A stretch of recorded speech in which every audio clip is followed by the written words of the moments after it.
Hello everyone, my name is Kuseme Ise. So I had always wanted to offer some kind of tutorials to aspirants to the bar in law school, but I've been unable to do that because of my busy schedule. That's why I decided to put this on a video. So I'm going to be doing this much more often, and this is actually the first video. So I hope you learn one or two things from me. We're actually going on externship now, and I've decided that we'll start with filling of our logbooks, because one or two persons have asked me that they've had difficulties in filling our logbooks. So that's why I said, okay, let's start with how to fill our logbooks, and we'll take it from there. So first of all, let me give an advice during this externship. Externship period is a time that, no one is following you about, so you determine what you get out of it. So I'll tell you that you should design your reading schedule. How do you want to read? Is it weekly? Is it daily? How do you want to do it? Is it one course per day or one course per week? But by all means, design a reading routine or schedule whatsoever that is going to cover 20 weeks, because whatever you get out of externship determines what grade or result you come out with from bar finals. All the same, the fact that you've not covered or you've not read up so far does not mean that you cannot make a first class or a 2-1 or a 2-2, as the case may be. Just set your mind focused and go for what you want. Let's go straight to how to fill our logbooks. Okay, first of all, the scoring system in our logbooks. Immediately after externship, we'll do our portfolio presentations, and then how you scored. When I was doing mine, actually, when my supervisor opened my logbook, she first of all went straight to, did I enter the time I resumed work in my law firm or in court? So that was scored. How is my entry in the activity section, and how is my entry in the reflection, actually? So how do we fill this logbook? Okay, for the court placements. So you go to court, the activity section, you said, I reported in court at 8:30 a.m. and the court sat by 9 a.m.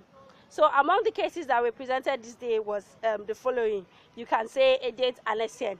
In this case, the prosecution called his witness, and he was examined in chief, and documents were tendered through him, blah, blah, blah, and then the witness was dismissed. Case number one. Case number two, you can cite it, Okon and a date, for instance. So in the case, the prosecution or the defendant had applied that defendant had applied that the accused person be granted bail on the following grounds, blah, blah, blah, and all that. Then you go over to the reflection section. The reflection section is actually about what you observed in court. Was it in accordance with what is being taught in law school? Was it in accordance with the law, or was it not? So you can, for instance, in the case that they applied for bail, you could actually reflect that, okay, the defense counsel had applied for bail for the accused person. However, the prosecution did not file counter affidavit and wanted to make an oral presentation in court, which is wrong, as the case may be. So you can reflect that. Or you can go ahead to, for instance, some other days you can see how a counsel will say, my lord, I'm holding brief for the other counsel. I cannot proceed with the case because the case file was just handed over to me this morning and I've not been able to read it. You know that the cap rank rule says that any lawyer holding brief for another person should be able to go through the case file and be ready to proceed with the case. So these are the kind of things you put in your reflection, that this lawyer did not do so and is wrong. He has breached the provisions of the RPC and is wrong. He's not supposed to do so. This is what the rule says, and the lawyer did not do so. That is how you fill your reflection section. And then in your law firm logbook, you can say, I reported in the office at 8:30 a.m. During the day.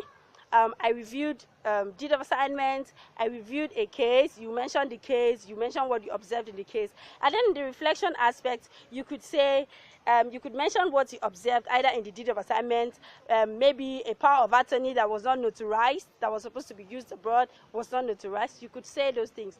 Or if you see a document that was neatly drafted and reflects every position that was taught in law school, you could also write it in the reflection aspect, commending the fact that, oh, so and so documents that I reviewed was in accordance with the law and everything.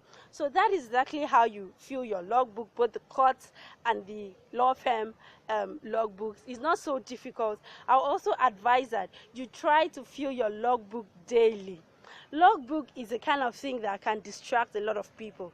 You know, you see people leave their logbooks for weeks, for months without filling them, and then during the week for portfolio presentation, they'll be scrambling to looking for facts and cases, you know, to fill in their logbooks, and this can be very, very disappointing.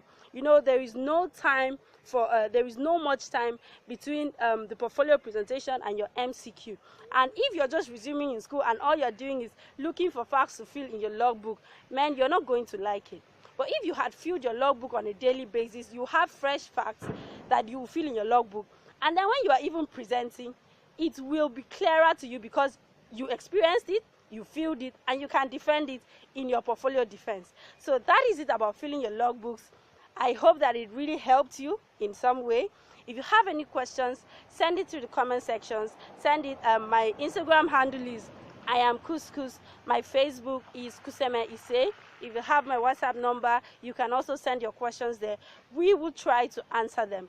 And if I cannot, I'll get across to people who can answer them and give it to you. This is my own way of helping our aspirants to the bar to make better grades in our bar finals. So God bless you for watching this video. If this video has helped you in any way, please kindly share it to other people you feel it will help. Let us help our aspirants to the bar make it and make the best grades out of our bar finals. Thank you so much for watching, and do have a lovely time.